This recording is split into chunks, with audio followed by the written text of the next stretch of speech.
मणिक समान है, एक मुकुट में कहीं ना कहीं एक रत्न के समान है। और ये अंतर्राष्ट्रीय स्तर के पर्यटकों को, देश भर के श्रद्धालुओं को, सनातन धर्मावलंबियों को एक सुगम आवागमन का साधन तो होगा ही। लेकिन हम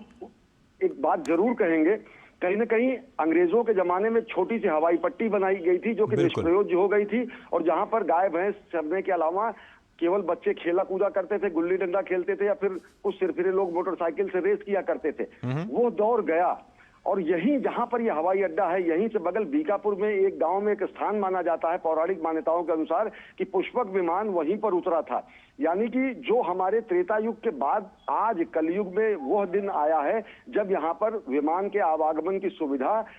सभी लोगों को, नागरिक उड्डयन के लिहाज से अगर देखें तो यहाँ पर लोगों को हासिल हो रही है। आमजन सुलभ तरीके से यहाँ से जुड़ सकेंगे। और ये केवल एक हवाई अड्डा ही नहीं है, अगर देखें अजय तो पूरे पूर्वांचल के लिए, और साथ ही साथ गोरखपुर में हवाई अड्डा है, लेकिन समूचे पूर्वांचल से अगर देखें तो बहुत बड़ी संख्या में लोग यहाँ से विदेश जाते हैं और खासकर खाड़ी देशों में जाते हैं। एक बार कभी लखनऊ से जब शारजाह की फ्लाइट शुरू हुई थी, इस क्षेत्र के लोगों में ऐसा उत्साह मचा था कि बहुत बड़ा काम हुआ। लेकिन अब जब अंतर्राष्ट्रीय हवाई अड्डा अयोध्या में ही होगा, 100-150 किलोमीटर की परिधि में होगा, तो कितनी बड़ी संख्या में लोग देश विदेश जाकर अपने जीविकोपार्जन के लिए और साथ ही साथ अन्य चीजों से जुड़ने के लिए आ सकेंगे। अयोध्या धाम के गौरव की पुनर्स्थापना में ये मददगार तो है ही, ये कहीं ना कहीं एक किरीट में कहीं ना कहीं शोभायमान तो है ही, लेकिन ये रोजगार के लिहाज से, स्वरोजगार के लिहाज से, आवागमन के लिहाज से, पूर्वांचल के क्षेत्र के विकास के लिहाज से ये बेहद मील का पत्थर साबित होगा तब जबकि लोग यहाँ पर जा सकेंगे।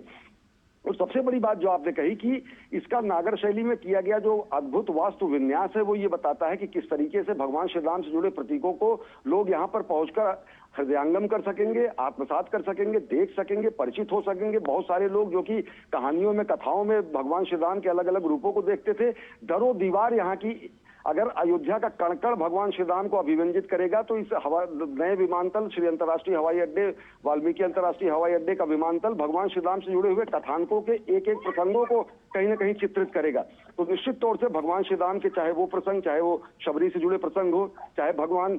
वाल्मीकि महान संत शिरोमणि वाल्मीकि द्वारा रामायण की रचना की हो, और सबसे बड़ी बात तो ये कि कार्यांजलि है ऐसे महापुरुषों को जो कहीं ना कहीं नेपथ्य में डाल दिए गए थे। आज अयोध्या का वैराग्य और वैधव्य दोनों कहीं ना कहीं समाप्त हुआ और नई विकसित सुसज्जित श्रृंगारित अयोध्या दुनिया के सामने आ रही है, जो स्पष्ट करती है कि किस तरीके से हमारे सांस्कृतिक गौरव की पुनर्स्थापना के साथ साथ अयोध्या की आध्यात्मिकता को सजोकर अयोध्या को नया आधुनिक कलेवर दिया जा रहा है। और उसी का प्रमाण है ये श्री वाल्मीकि अंतर्राष्ट्रीय विमानतल, जो इसका लोकार्पण प्रधानमंत्री नरेंद्र मोदी के कर कमलों से किया गया है, जो कि आवागमन के लिहाज से और सांस्कृतिक वैभव के लिहाज से दुनिया को चकित कर देने के लिए पर्याप्त है। अजय,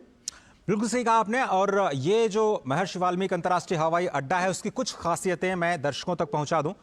आर्किटेक्ट डिजाइन की बात करें तो इसको 4 स्टार रेटिंग दी गई है, one of the top ratings कही जा सकती है आर्किटेक्ट डिजाइन के लिए। ये पूरी की पूरी बिल्डिंग कार्बन न्यूट्रल है, यानी यहां पर जो तकनीक का इस्तेमाल किया गया है, प्रदूषण बिल्कुल जीरो के बराबर, जो लगातार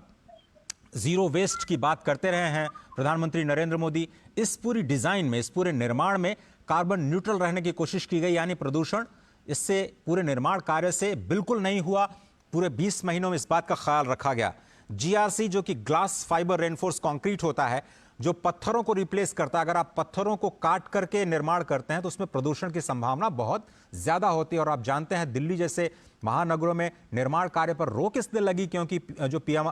जो इंडेक्स है पीएमआई को बहुत ज्यादा बढ़ जाता है निर्माण कार्यों से। लेकिन ये जो नई तकनीक है जिसको आप कहते हैं GRC glass fibre reinforce concrete, इसका इस्तेमाल करके आपको लुक तो पत्थरों का दिया गया लेकिन इसको बिल्कुल प्रदूषण मुक्त रखा गया। इसको साथ ही साथ पूरी बिल्डिंग को ग्रीन बिल्डिंग के तौर पर विकसित किया गया और फर्स्ट फेज जिस तरह से हम कह रहे हैं कि सेकंड फेज में इसको 10 गुना बढ़ाया जाएगा। कुछ तस्वीरें आप देख रहे हैं जिसका जिक्र अश्विनी जी ने भी किया कि संपूर्ण रामायण को यहां पर म्यूरल्स के जरिए दिखाने की जो कोशिश है, इसके साथ साथ मधुबनी पेंटिंग के जरिए ये जो सारी की सारी सांस्कृतिक विरासत है हमारी, पूरी दुनिया तक लोगों को पहुंचाने की, और एक नए कलेवर में जो ये बन करके तैयार हुआ है जिसमें राम दरबार 3 फ्लोर पर बनाया गया है। मधुबनी पेंटिंग्स के जरिए राम विवाह की तस्वीरें पूरी दुनिया तक पहुंचाई जाएंगी। अश्विनी, 7 शिखरों पर ये पूरा का पूरा 7 स्तंभों पर ये पूरा विमानपत्तन बनाया गया है, अंतर्राष्ट्रीय हवाई अड्डा, जो रामचरितमानस के 7 कांडों की ओर इशारा करते हैं, जिसका जिक्र आपने किया था।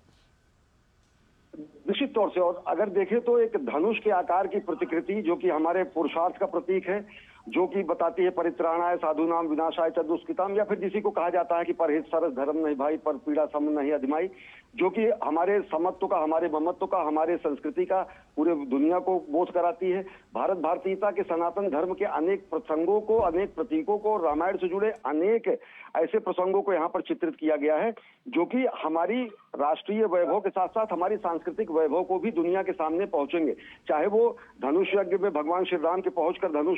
धनुष को तोड़ने की बात हो, चाहे वो स्वयं पुष्पक विमान से समूचे रामादल को लेकर अयोध्या आगमन की बात हो, चाहे वो शबरी के जूठे बेर खाकर उनके आश्रम में पहुंचने की बात हो, चाहे वो भगवान विश्वेश्वर का रामेश्वर में जाकर पूजन करने की बात हो, ऐसे अनेक प्रसंग हैं जो कि भारत भारतीयता के प्रतीकों के साथ साथ हमारी संस्कृति के वैभव को स्थापित करते हैं, हमारे मनीषियों की सोच को स्थापित करते हैं, और साथ ही साथ हमारे मनीषियों के साथ साथ एक सामाजिक समरसता का बोध कराते हैं। अगर शबरी के प्रसंग को देखें, केवट के प्रसंग को देखें, जहां पर केवट जो है भगवान को नाव की उतराई के लिए तैयार नहीं होते और वो कहते हैं कि हम आपको नाव में नहीं बैठाएंगे, चाहे वो अहिल्या उद्धार की बात करें, चाहे वो शबरी के जूठे बेर खाने की बात करें, तो भगवान श्री राम का व्यक्तित्व तो कहीं ना कहीं समत्व, ममत्व और विश्व बंधुत्व के लिए ऐसा समर्पित व्यक्तित्व था।